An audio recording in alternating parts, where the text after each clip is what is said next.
Akhirnya saya pusing kali ketiga, saya berbalik pada tempat asal saya tu. Saya terpandang di bawah pokok tu ada 3 lembaga. Lagi tadi saya pusing, saya tak perasan benda ni, tiba-tiba wujud dia. Saya pun terkejut. Bila terkejut tu, saya teringat pesan member saya, baru teringat. Jangan sebarang-sebarang angkat pokok durian. Waktu nak keluar, kami tak jumpa jalan waktu kami masuk tadi. Trek yang itu hilang. Waduh. Sedangkan dari bukit tu saya nampak padang golf di bawah tu. Bila saya jalan ke arah trek saya dah tak ada. Gaung.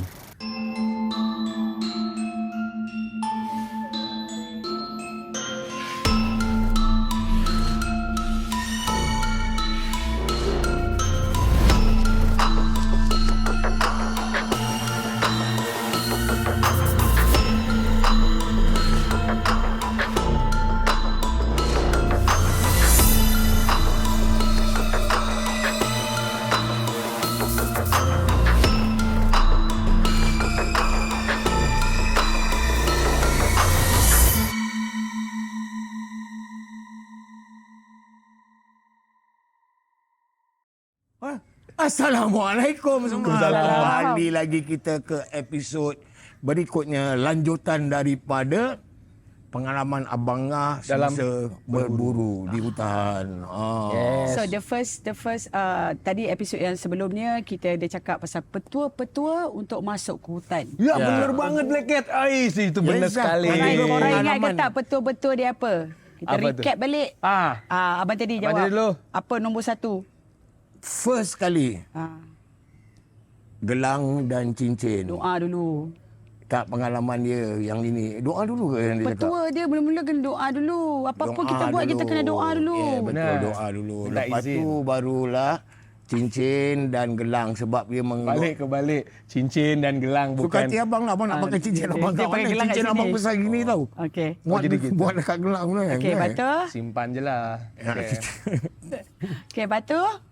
Sebab kenapa? Sebab dia mengeluarkan aura-aura. Energy. Okey, next. Next kurang lah pula, takkan semua abang. Kat? Yang ketiga tu, kan, tadi apa? Tak perlu ikut susunan Enggak, tadi kan abang bilang berdoa. Doa. Benar? Dengan- Berdoa dengan dengan cincin dan gelang. Aksesoris. Benar tak? Betul. Yang ketiga. Tadi kan tuh yang dua tuh, sebelum tuh kan kita harus lengkap dulu tuh. Harus komplit dulu baru kita boleh ke Ketiga. step berikutnya. Okey, berikut dia apa? Yang ketiga tuh adalah kita harus hati-hati.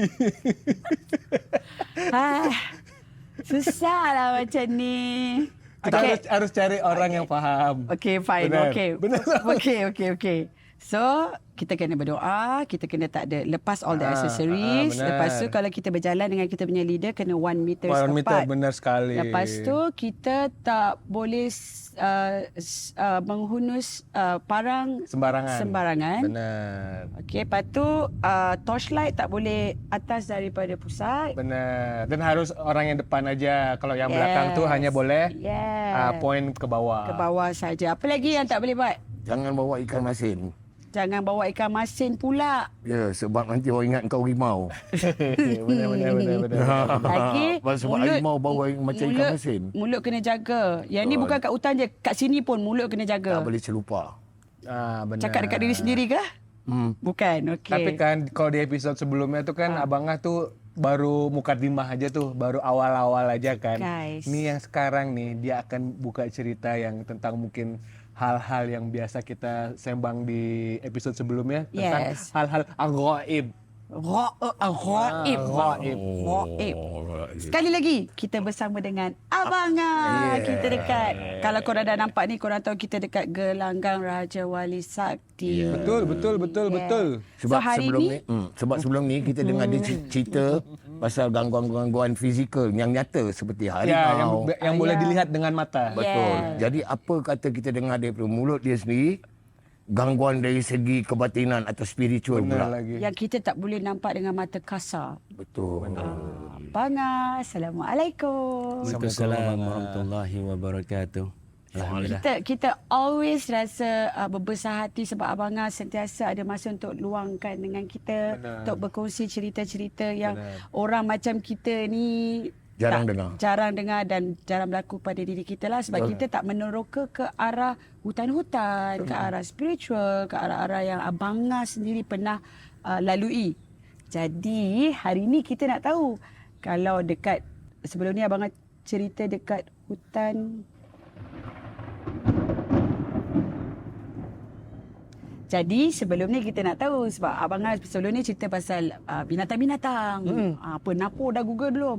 Oh ya, itu dia sejenis kancil tapi kecil. Besar daripada kancil. Ya, benar. Kecil daripada rusa. Benar, dia tengah-tengah. Okey.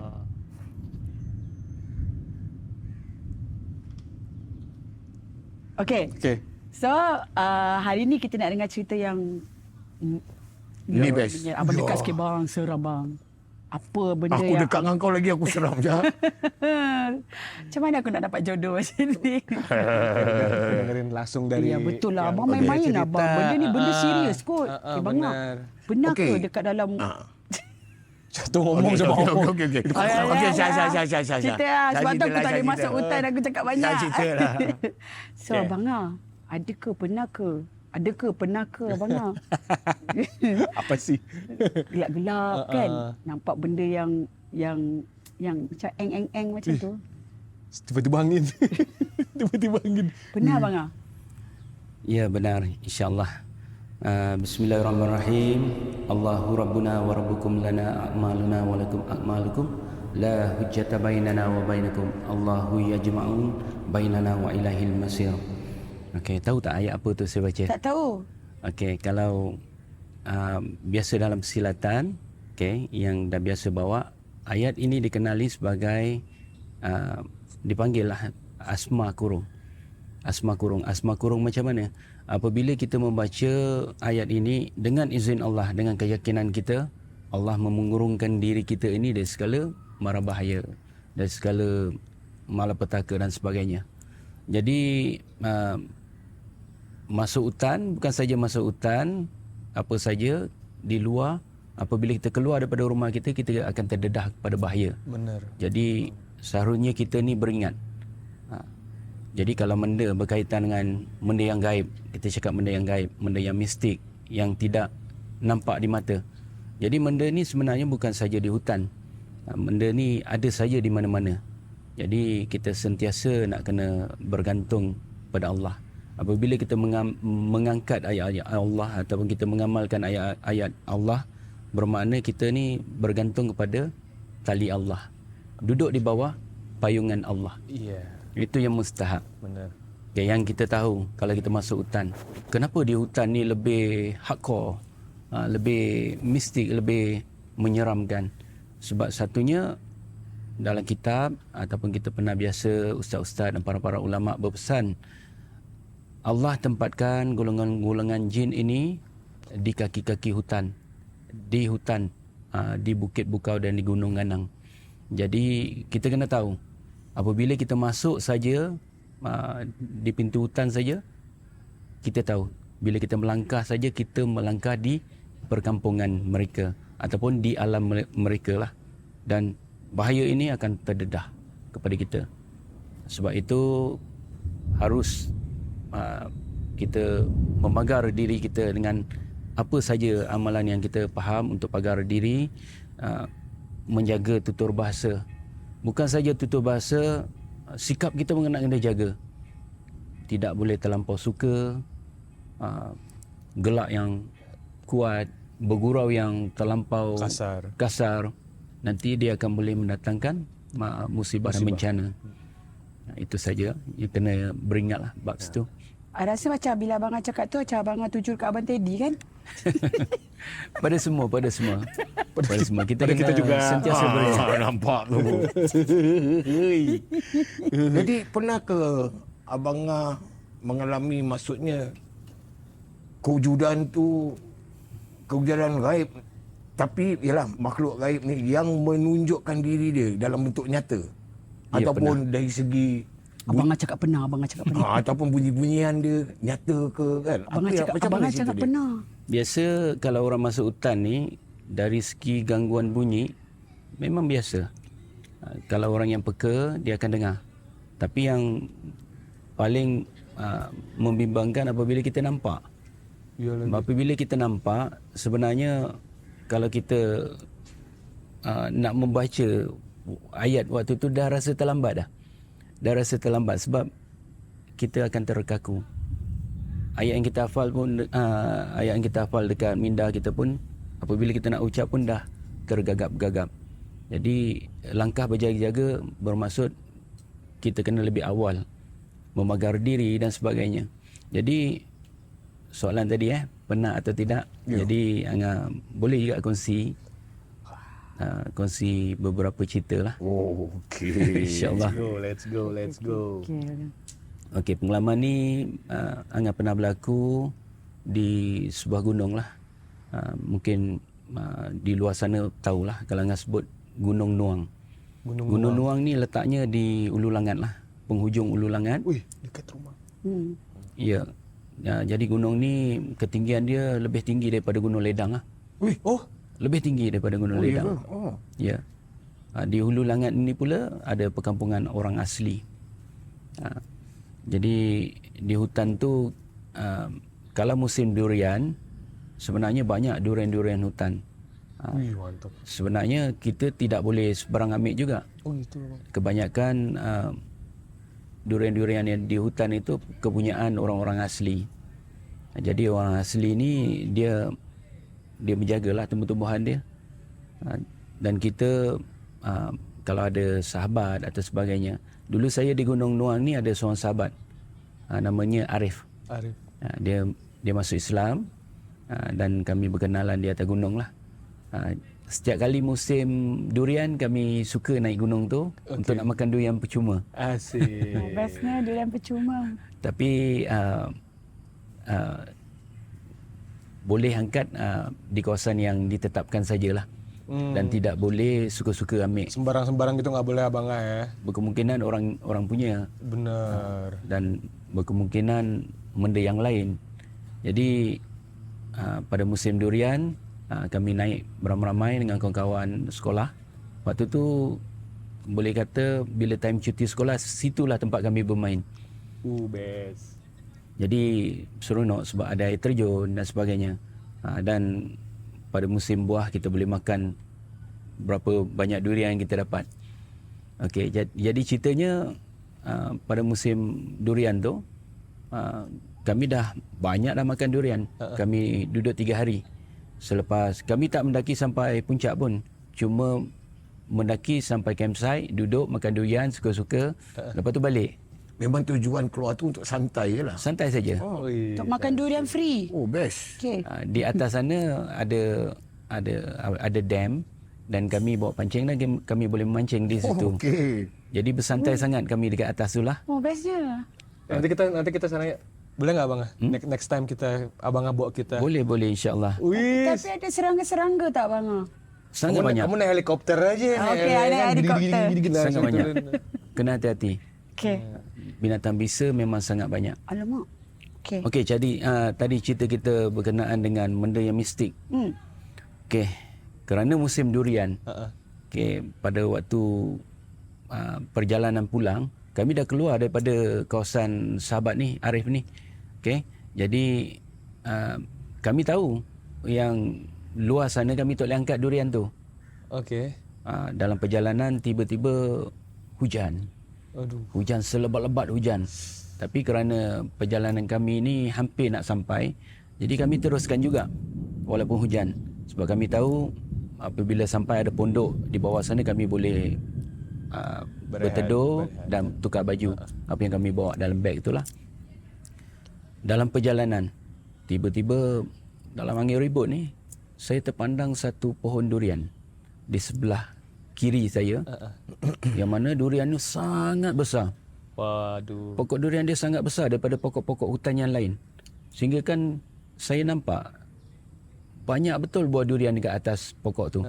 Sebab antara trek kami dengan pokok durian tu hanya nampak di sebelah itu je. Jadi terlintas hati saya. hujan-hujan ni mesti buah durian banyak jatuh. Sebab sekarang ni musim durian. Dan lupa pesanan daripada sahabat lain daripada pokok durian dia, jangan ambil. Tapi kerana nampak durian tu besar-besar, jadi saya cakap rezeki ni. Okey, saya cakap korang semua tunggu kejap, aku nak pergi angkat durian. Diorang pun tak cakap apa. Saya pun tinggal beg, angkat sebilah parang, terus saya masuk sorang-sorang di dalam hutan tu sampai di pokok durian. Apabila sampai di pokok durian, saya nampak durian memang sangat banyak. Waktu ni siang ke malam bang? Waktu ni petang. Petang. Kejadian tu tengah hujan lebat. Jadi dalam keadaan suasana yang hujan tu, saya berpusing di pokok, keliling pokok dengan harapan ada durian yang gugur. Okey, sampai-sampai di pokok durian ni, saya pun pusing. Sekali tak ada sebiji pun jatuh. Aduh. Jadi saya pelik. Pokok besar macam ni, durian banyak macam ni, sebiji pun tak gugur. Saya tunggu kejap. Angin tiup. Tapi saya tengok pokok tu rasanya dah jatuh ni. Saya pusing lagi sekali. Kali kedua, saya tak puas hati. Akhirnya saya pusing kali ketiga. Saya berbalik pada tempat asal saya tu. Saya terpandang di bawah pokok tu ada 3 lembaga. 3 lembaga rupanya seperti orang asli, tapi lebih kecil. Ketinggiannya hanya di bawah bahu saya. Yang sangat pelik, ketiga-tiganya duduk dalam satu kain. Duduk dalam satu kain. Ibarat macam nak menutup diri daripada hujan tu kan. Dia duduk di bawah pokok. Yang satunya berdiri memegang kayu macam tongkat. Yang keduanya mencangkung. Yang satu lagi tu yang kecil tu duduk di sebelah. Jadi yang saya nampak lelaki, perempuan dan anak lelaki. Ketiga-tiga duduk dalam satu kain. Jadi saya terkejut. Pada mulanya saya sampai tak ada. Pokok durian tu memang tak ada. Hanya batang pokok durian dan pohon durian. Jadi bila dah 3 kali pusing, kali ketiga saya ternampak, saya terkejut. Lagi tadi saya pusing, saya tak perasan benda ni, tiba-tiba wujud dia. Saya pun terkejut. Bila terkejut tu, saya teringat pesan member saya, baru teringat. Jangan sebarang-sebarang angkat pokok durian. Ini kadang ada orang punya.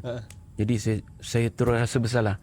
Saya cakap, minta maaf, pokok durian kamu ke? Dia tidak jawab. Matanya tidak berkelip. Dia pandang abang lah. Ketiga-tiga semua pandang.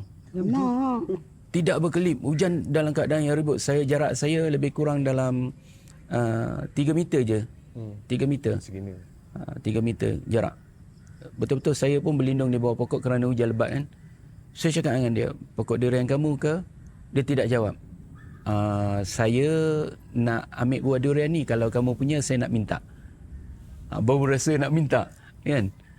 Dia pun tidak jawab. Bila tidak jawab, saya tunggu agak lama tau. Saya pandang ketiga-tiga tidak jawab. Dan akhirnya saya kata, minta maaf. Saya tak jadi ambil. Saya nak keluar. Pun tidak jawab. Jadi saya undurkan diri. Akhirnya bila dah jauh sedikit daripada pandangan mata dia, saya pun berlari keluar. Berlari keluar. Jadi kawan-kawan saya dah tunggu. Dapat durian. Saya tak cakap apa. Saya angkat beg. Jom kita keluar.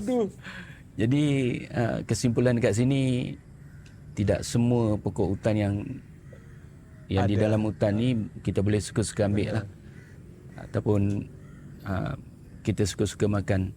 Mungkin ada penjaga dan ada ni lah, sesuatu yang kita tidak tahu. Agak-agak tu apa itu abang yang makhluk apa itu yang 3? Wallahu alam.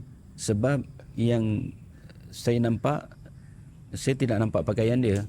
Dia cuma pakai dalam gitu satu kain. Yang dekat badan dia ni pun macam berikat sekali, kan, di para pinggang. Susuk badannya seperti manusia. Tapi kalau biasanya kalau manusia, kalau orang asli mungkin dia lebih rendah. Tapi ini sangat rendah. Ketinggiannya di bawah bahu saya. Rupa dia memang macam muka orang asli lah. Macam orang asli, tapi agak pelik sedikit lah. Rambutnya kembang, matanya bulat, tidak berkelip, Nah, itu. bibirnya hitam. Tidak bercakap apa, tapi matanya sangat cengkung ke dalam. Wih. Sangat cengkung. Dan kalau kita tengok wajahnya, orang yang terlalu kurus boleh nampakkan apa Ni bentuk Tengkorak wajahnya dia. kan, tulang kan, sangat cengkung. Macam Ailan apa tak cengkung? Jadi hati-hati. tu pelajarannya tu ya. Kita nggak boleh sembarang. Walaupun dalam hutan, tapi kita nggak tahu nih. Ya. Itu ada mungkin kepunyaan orang ke Ya. atau apa gitu. Cerita dia kalau bukan kita punya, kita jangan ambil lah. Tapi kalau ada boleh minta izin, mungkin kita boleh ambil lah. Macam tu lah. Kan? Kenapa diam sangat ni? Takut Dia ini soalnya dia kemarin dia cerita sama aku kan lah hari itu abang. Ada ambil durian siapa-siapa? Yang ni Pak Abang bahaya ke abang ni? Itu bang nggak boleh. Nggak baik. Okey.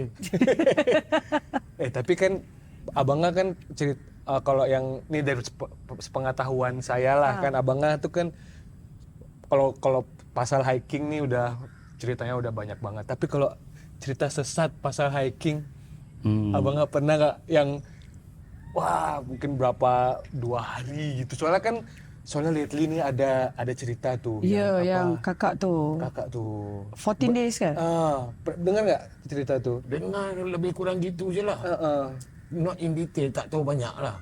Tapi dengar ceritanya budak yang hilang ni pun Bukan budak.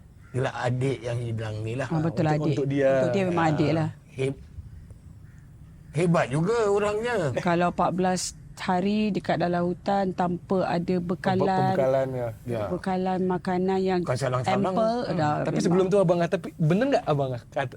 Ini saya dengar aja kan orang cerita-cerita soalnya kan banyak nih beredar cerita-cerita orang hiking katanya kalau yang tersesat tuh dia sebenarnya udah tahu nih trek pulang tapi disesatkan, Dikonfuskan gitulah. dikaburkan. Itu bener nggak abang? Saya takut salah ini. Ya, benar. Bener Bang. Benar.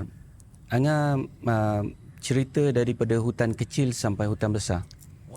Sebab disesatkan ini tidak semestinya di dalam hutan. Di bandar pun kita boleh tersesat. Waduh. Ataupun kita masuk dalam satu kampung-kampung yang kita tidak tahu jalan, kita pun boleh tersesat. Adakah itu kampung Bunian? Mungkin boleh jadi. Abang I've always wanted to do this. Bunian dengan jin tu sama ke? Adalah daripada bangsa jin jugalah. Oh, okey. Tapi kalau kita nak kupas lebih dalam, nanti tidak sama dengan pendapat yang masing-masing kan, mungkin jadi perdebatan lah. Jadi kita isu ni kita bab bunian dengan jin ni kita KIV dulu lah. Ya. Okay. Jadi abang punya experience Sesat kalau yang tu. Okey, jadi saya cerita pasal sesat ni pada kejadian hutan kecil. Okey, siapa pernah dengar Pulau Besar? Pulau Besar pernah. Pulau Besar di Melaka, Melaka. atau di Johor? Di Melaka. Okey. Okey, Pulau Besar di Melaka. Kalau kita nak lintas kena naik bot lah ataupun ferry. Okey, jadi ceritanya kami bermalam di sana dan antara kawan-kawan yang kami pergi ni semua ahli-ahli persilatan. Biasanya kalau kami ke Pulau Besar kami akan zikir dan buat amalan-amalan tertentu lah. Jadi ceritanya kami dah 2 hari lah dan kami target 2 hari dan petang tu kami akan berangkat lah hari kedua tu. Jadi sebelum kami nak berangkat ni saya duduk saya berniat tak ada apa-apa ke barang sebagai souvenir, sebagai kenangan sebelum saya tinggal tempat ni kan. Lepas tu saya pun berdoa dan saya niat, ya Allah berikan aku satu barang yang mana aku boleh bawa pulang sebagai kenangan-kenangan. Sebab kita baru sampai Pulau Besar dan jadi satu kalau ada barang kenangan tu Best gitu. best kan. Benar. Jadi saya pun mohon tapi tak ada apa-apa rasa dan sebab bayangan. Dan waktu tu hampir nak berangkat, tiba-tiba saya terpandang di balik bukit. Di Pulau Besar ni ada satu bukit Kalau melintasi padang golf ada sedikit bukit yang penuh dengan pokok-pokok nibung. Jadi saya nampak dekat sana pokok nibung tu bagai melambai macam ni. Kalau ikutkan kena tiup angin dia akan bergoyang. Tapi dia lambaian dia lain macam. Saya cakap kenapa satu pokok tu bergoyang yang lain tidak bergoyang? Macam disengaja Ya, digitu. macam memanggil-manggil lah. memanggil-manggil. Lalu saya cakap dengan kawan saya, cuba tengok ni. Dia kata, pelik lah kenapa pokok tu bergoyang yang lain tidak bergoyang.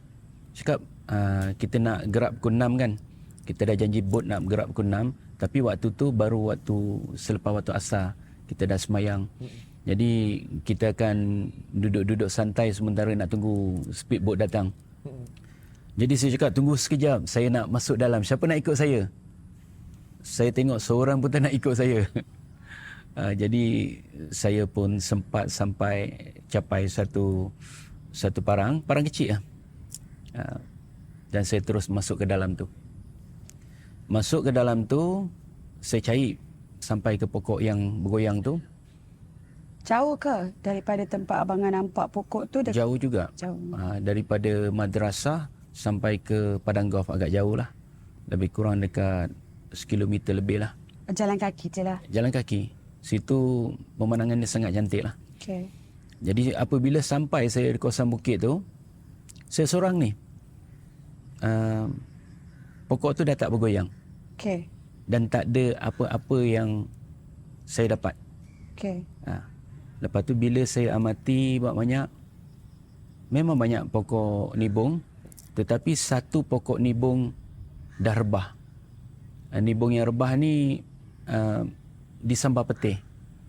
Lepas tu saya tengok macam kita yang main-main kayu ni, kita faham lah pokok nibung yang sambar petih ni dia banyak kegunaan dia lah. Jadi saya cakap inilah hadiah aku ni, saya dah jumpa lah. Okay. Kemudian saya baca, saya berniat, saya pun potong dengan parang. Bayangkan parang yang saya potong, parang kecil, nak memotong pokok nibung yang besar pinggan tu, tak makan lah. Tak boleh putus lah. Sangat keras. Lepas tu saya cakap tak apa. Next time saya datang saya nak ambil.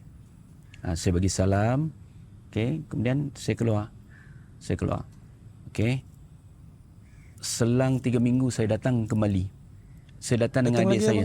Saya datang bukan dengan kawan-kawan saya datang dengan adik saya, Fairuz. Adik saya Muhammad Fairuz. Saya dah cakap dengan dia kata jom Angah. Pasal dia pun waktu tu duduk di Melaka. Saya datang sekali lagi selepas 3 minggu sebab saya nampak benda tu saya nak. Saya datang kali ni kita bawa gergaji pula. Dah bersedia. Dah bersedia. Okey, saya bawa gergaji, saya bawa beg. Dia bawa beg kosong, saya bawa beg kosong. Yang saya tahu akan ada hasil lah. Benda ni saya akan balik, saya akan angkat. Sebab saya buat kerja tukang craft. Buat cincin, gelang dan sebagainya. Kadang buat kayu-kayu ni buat manik tasbih dan sebagainya. Jadi benda tu ada sumber lah untuk saya menjadikan pendapatan saya. Ada value lah.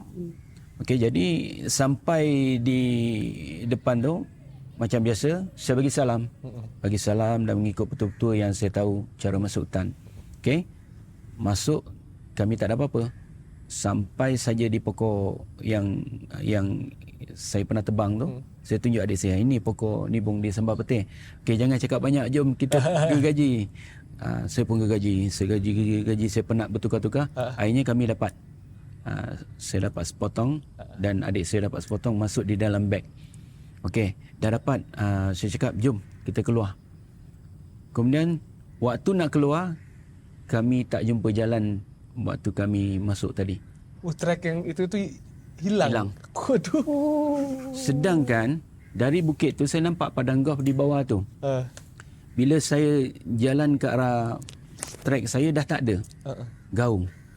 Saya tengok macam mana ada gaung ni? Saya jalan ke depan tu. Gaung tu deep valley. cliff valley. Cliff. Okay. Trek dah tak ada. Lepas tu duduk sekejap. Adik saya isap rokok. Cakap, bukan ke trek ni tadi? Tak apa, kita relax dulu isap sebatang rokok. Sambil tu saya ingat apa kesilapan saya ni. masuk dah bagi salam, petua dah guna petua, doa-doa semua dah baca doa. Lepas tu saya fikir-fikir, oh aku balik tak bagi salam. Aduh. Masuk rumah orang bagi salam, balik-balik saja. Jadi Dah perbuatan dapat tu kan barang belah macam tu lah. kurang hajar kan. Maksudnya kurang adab. Kurang beradab. Jadi saya cakap, kita tak bagi salam ni keluar ni. Bagi salam lah. Adik-adik saya Fairul kata bagi salam lah. Okay, saya pun berdiri, saya bagi salam. Assalamualaikum warahmatullahi wabarakatuh. Sekalian alam yang ada kat sini. Barang ni kami dah angkat, okey. Dan saya nak keluar. Saya toleh belakang, trek di belakang saya saja. Tiba-tiba ada trek. Sedangkan hutan tu kecil. Apabila saya keluar, diiringi dengan angin-angin yang sangat macam menyambut pemergian kami. Macam bye macam tu lah. Kepulangan ya. Lepas tu dah keluar daripada situ, adik saya cakap, hutan kecil gini pun kita boleh sesat. Dia cakap, di mana-mana kita boleh sesat, jom kita keluar balik. Ini hutan kecil abang. Kecil saja. Pelik tu. Ya. Tapi tu tak lama lah kan. Sekejap je lah. Satu batang Sekejap. rokok. Sebatang Sebab rokok je. waktu kami duduk tu, saya sedar kesilapan saya, masuk bagi salam, Balik pulang tak bagi salam. Lupa. Kita masuk rumah orang, kita bagi salam untuk ambil barang orang. Kemudian kita keluar, kita dah ambil barang orang, menunung terus keluar, terus tak bagi salam, dan kita sebagai tuan rumah pun akan pelik orang ni kan. Begitu juga dengan makhluk-makhluk yang gaib yang kita tidak nampak. Sebab kita anggap mungkin tumbuh-tumbuhan itu adalah penjagaan mereka. Benar. Tapi saya memandang kat kita, abang kan tengah cerita pasal Pulau Besar ni. Saya agak tertarik lah dengan cerita pasal Pulau Besar ni. Saya nak tahu pendapat abang lah. Apa kaitan, kan maksudnya apa kaitan, saya pun tak tahu, dekat Pulau Besar ni, kenapa ada banyak, bukan saya pun tak tahu banyak ke sikit lah, tapi saya tahu ada kubur Mahaguru ke, kubur orang alim-alim ke, ulama ke, wali ke, ataupun sultan-sultan ke, yang dimakamkan di situ. Dan kenapa Pulau Besar, kenapa tak di mainland lah, maksudnya dekat Tanah Melaka tu sendiri, kenapa kena dekat Pulau Besar? Adakah sejarah dia? Ya, lah apa yang specialnya Pulau Besar ni? Okey, Pulau Besar ini sebenarnya tempat persinggahan Sultan Arifin. Siapa Sultan Arifin? Sultan Arifin ni adalah Ahlul Bait, keturunan Rasulullah lah, jalur daripada Syekh Qadir Al-Jalani. Jadi ini keturunan dia lah daripada Yaman. Kemudian turun ke Pulau Besar dan di tempat Sultan tempatkan dia untuk berdakwah di situ. Jadi apabila dia berdakwah di situ sampai akhir hayat dia, dia pun dimakamkan di situ. Jadi kalau dulu-dulu kenapa orang-orang suka ke Pulau Besar? Sebab nak menuntut ilmu. Nak menuntut ilmu. Dan apabila Sultan Arifin dah tak ada, kenapa orang nak ke Pulau Besar juga? Sebab di situ ada makamnya. Makam Sultan Arifin. Jadi dekat situ biasanya ada dua lah. Orang nak menuntut ilmu dan orang nak membuang sesuatu lah. Wah, itu yang bos. Jadi dia boleh dapat yang baik, boleh dapat yang tidak baik. Dan karena di sana ada makam Sultan Arifin, mungkin banyak orang yang ziarah juga ya, Abang ya. Dan banyak juga makam-makam para-para ulama, para-para panglima yang dipercayai. Mereka semua apabila dengar pada zaman Sultan Arifin ni kan, Ahlul Bait, keturunan Rasulullah. Jadi mereka semua datang untuk menuntut. Jadi kebanyakan semua datang menuntut di situlah. Maksud menuntut ni maksudnya memang ada guru, mahaguru yang duduk situ ke, ataupun mereka bertafakur, maksudnya, ataupun orang kata apa, bertapa ke? Maksud berguru tu macam mana itu? Banyaklah dalam dari segi aliran tarikat, dari segi persilatan. Maksudnya memang ada wujud cikgu di situ lah. Ada. Oh. Ada di situ. Kalau kita tadi kan Abang bilang Sultan Arifin ni Ahlul Bait yang berasal dari Yaman. Kebetulan ini kita juga ada keturunan dari Yaman. Benar kan, Bang? Benar kan? Okey, Bang sambung. Kenapa abang tak nak jawab? Bener bang, Abang dia- malu ke dengar abang punya susu galur? Tidak. Okay. Tapi bener kan? Segalur. Ya. Bener Okey, kan? kita sambung cerita dengan kau. Aduh, nggak boleh gitu bang. Maknanya sampai sekarang masih ada orang yang akan pergi ke Pulau Besar untuk pergi bersuluk ke nama dia? Bukan? Bukan Yang saja dia buat bersuluk, khurafat macam-macam kan? lah. Bersuluk tu apa? Macam-macam ritual. Dan ada juga kepercayaan bukan saja agama Islam saja. Ada juga yang beragama Hindu, Buddha dan sebagainya. Sebab Pulau Besar ni adalah tempat mana orang dulu-dulu berlabur kapal untuk mengambil bekalan air. Dekat situ ada banyak telaga air tawar lah. Oh, fresh water lah. Dan di Pulau Besar ini apabila dah ramai orang turun, jadi diorang berdagang sekali. Jadi orang selain mengambil bekalan air, membaiki kapal, ada juga barang-barang dagang yang berdagang dulu. Di situ memang pusat dia lah. Faham. Tempat transit lah. Ya kan, transit. Orang yang orang belayar, air payah tak ada. So, transit. pulau yang ada. Harga. Abang Ngah, tadi tu cerita hutan kecil. Betul lah, nampak kan? I can read your mind. Tadi tu kita cerita yang tu kecil punya hutan yang terlupa nak bagi salam waktu nak balik. Lepas tu mata terus, tiba-tiba ada gaung. Rupanya kat belakang je. Okay, ada tak pengalaman nasi tudung I? Pengalaman tersesat dekat hutan yang lebih besar? Iya ada. Pengalaman ni berlaku waktu kami memburu lah. Sama juga dengan kisah yang tadi bapa angkat Angah. Okey. Kami mengalami bersamalah. Waktu tu kami pergi masuk hutan 3 orang. Kemudian tiba-tiba kami tersesat. Sebab apa? Sebab trek yang kami buka itu adalah trek paku pakis. Paku pakis ni kena ingat, apabila kita dah buka trek malam hari, kita buka trek, kita tebas jalan, besok pagi trek akan hilang. Sebab paku pakis ni dia cepat. Oh, tumbuh lagi. Dia akan tumbuh lagi. Dia akan tumbuh cepat dan menutup jalan asal kita. Jadi bila dekat situ kita akan tersasar kepada jalan yang lain. Kita tak jumpa jalan kita dan akhirnya sesat. Jadi waktu yang kami sesat ini bukan sesat yang biasa, tapi sesat yang dimainkan oleh bangsa-bangsa jin ni lah. Maksudnya apa? Dia nak huru harakan kita lah macam tu. Dia confusekan lah. Ya. Sebelum tu abang ada mungkin lupa bagi salam juga atau bagaimana abang? Semua lengkap. Sebab kalau kami Memang jahat memburu saja hanya orang-orang yang terpilih untuk dibawa.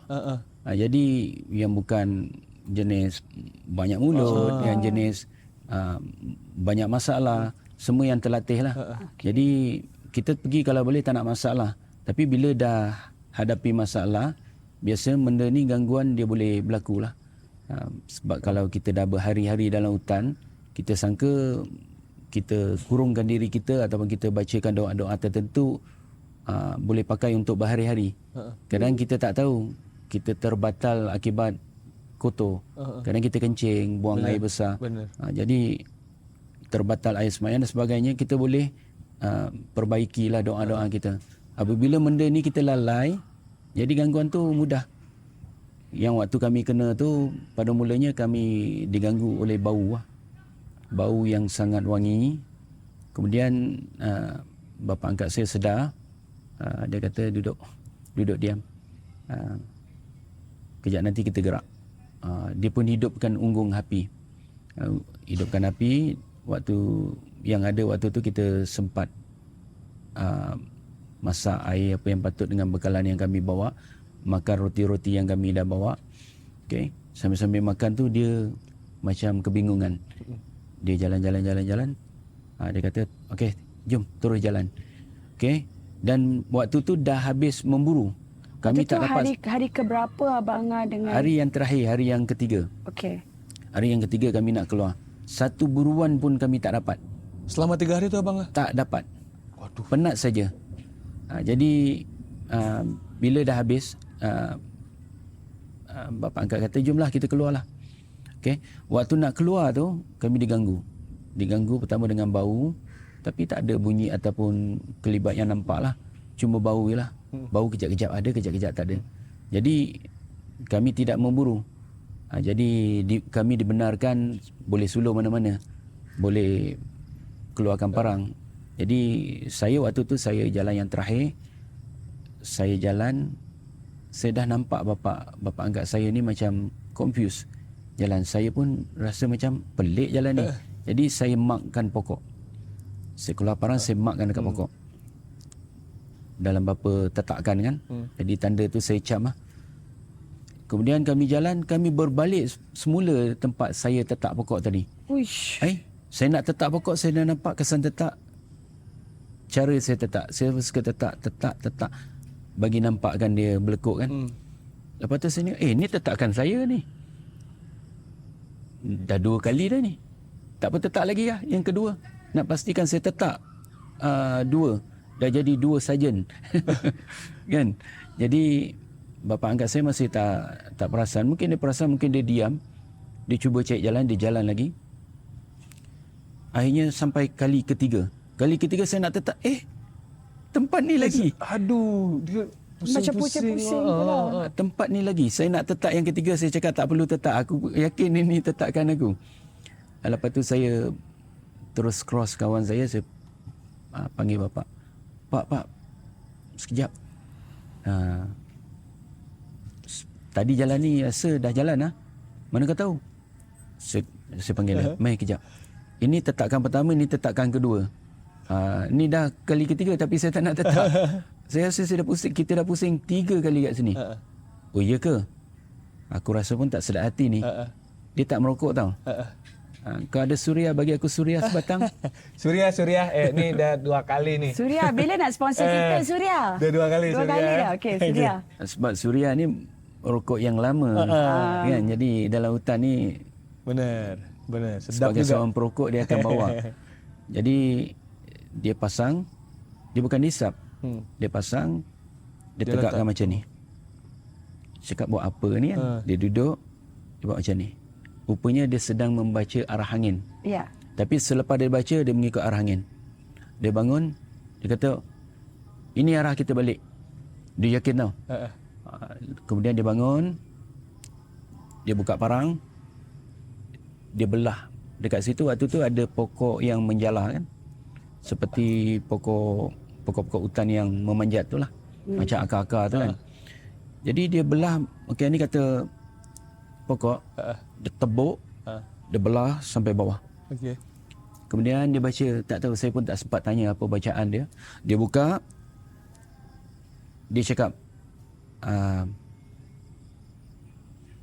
kalau kau ikut, engkau tersepit. Dia cakap ayat tu dia.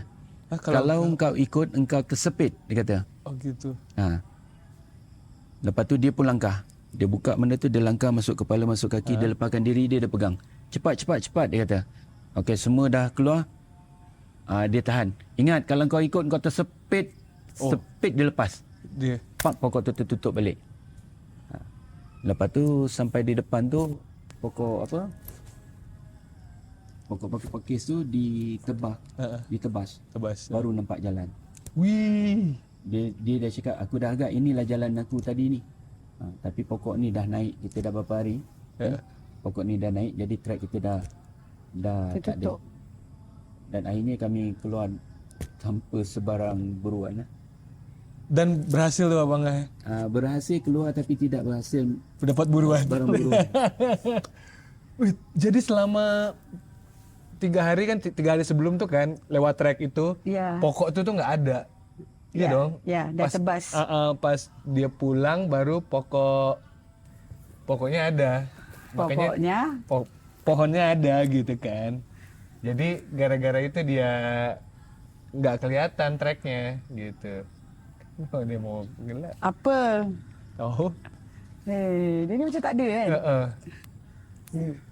Zip it. Hush, gila kan? Benar. Dia boleh macam tutup kita punya pandangan lah. Tapi sebenarnya itu cuma gara-gara pokok itu. Ya kan abang sebelum pas waktu gerak pokok itu nggak ada kan. Tapi waktu pulang pokok itu ada kan. Akhirnya, pokok yang dibelah tuh. Dibelah tu memang sentiasa ada lah, banyak. Oh benar. Jadi dia secara rambang saja. Cara rambang saja. Saya random. Saya random. Ada apa-apa nak cakap ke? Gak tahu nih bang, apa ada something tuh. Tengah terkesima. Kami pernah tersesat kerana mulut. Ini sangat perlu diingatlah. Mulut kerana mengajuk ya. Mengajuk tu apa? Mengajuk tu maksudnya Menantang. Bukan.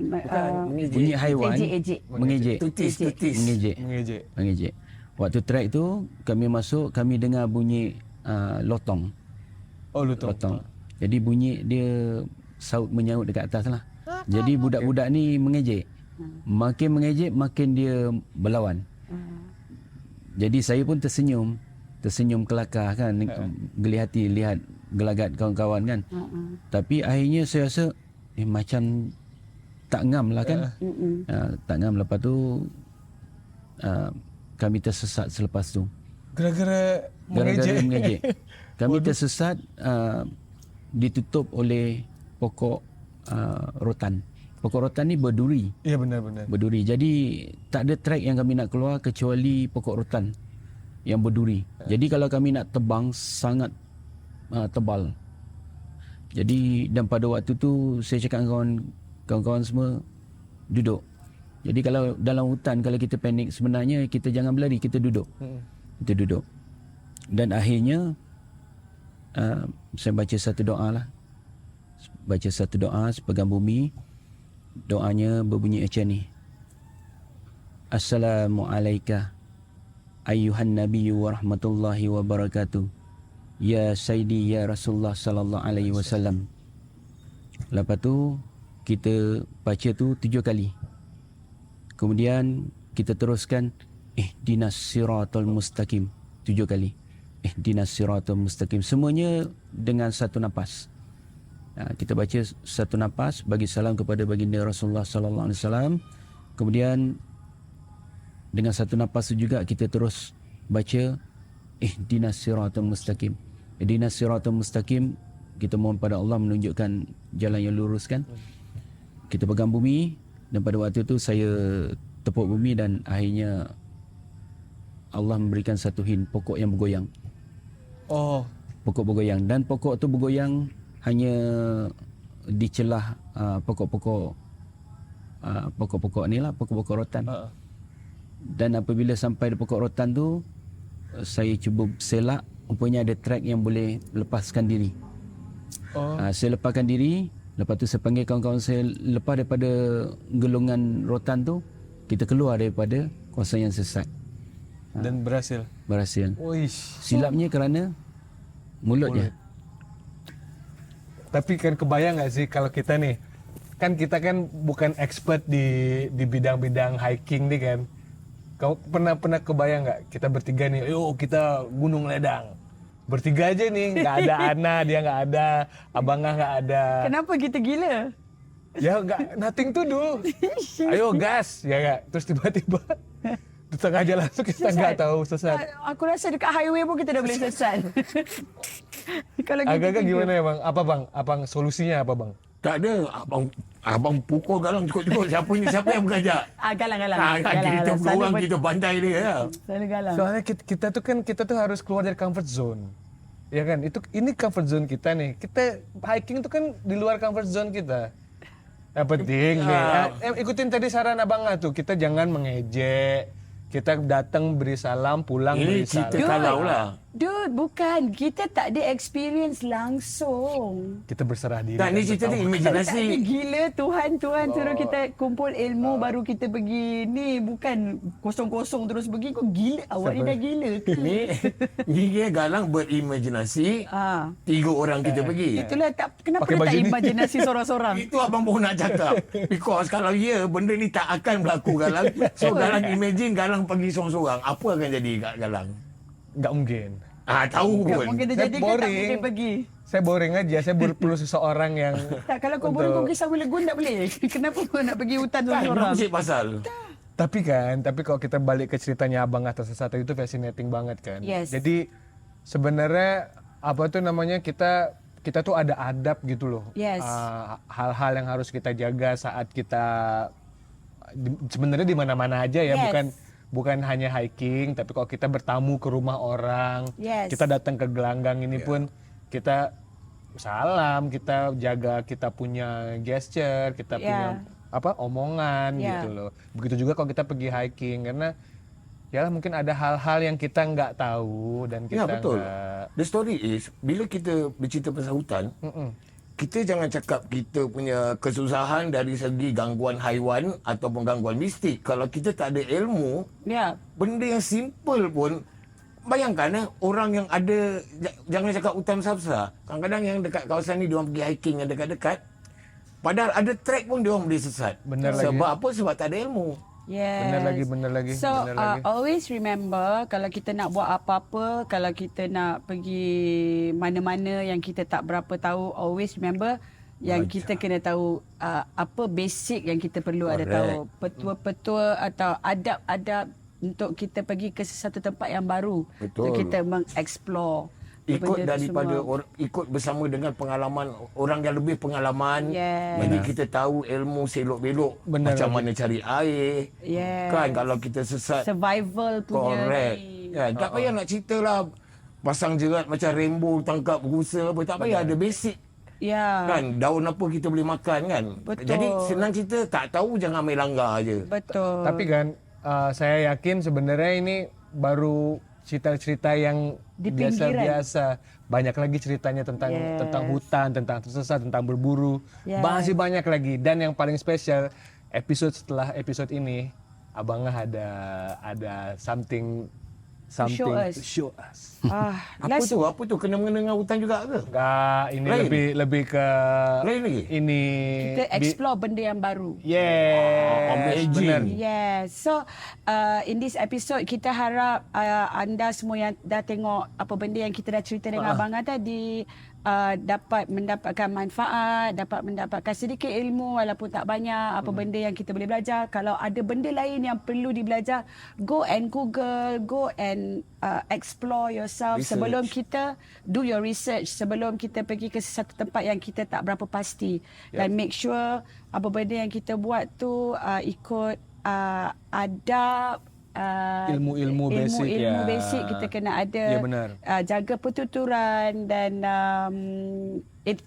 macam kita selalu cakap, selalu bila Abangah cerita kat kita, ada je benda baru yang kita belajar, Belajar, dan kita nak berterima kasih sekali lagi dekat Abangah. Amin, amin. And hari ni aku nak cakap lah, ada siapa-siapa yang nak belajar, nak hantar anak-anak belajar Benar. silat. Ya. Yes. Silat bukan hanya silat-silat tapi adab. Ya. Adat belajar macam mana nak menaikkan Culture. jati diri. Bolehlah datang berjumpa Abangah di Gelanggang Silat Raja Wali Sakti. Di mana tu?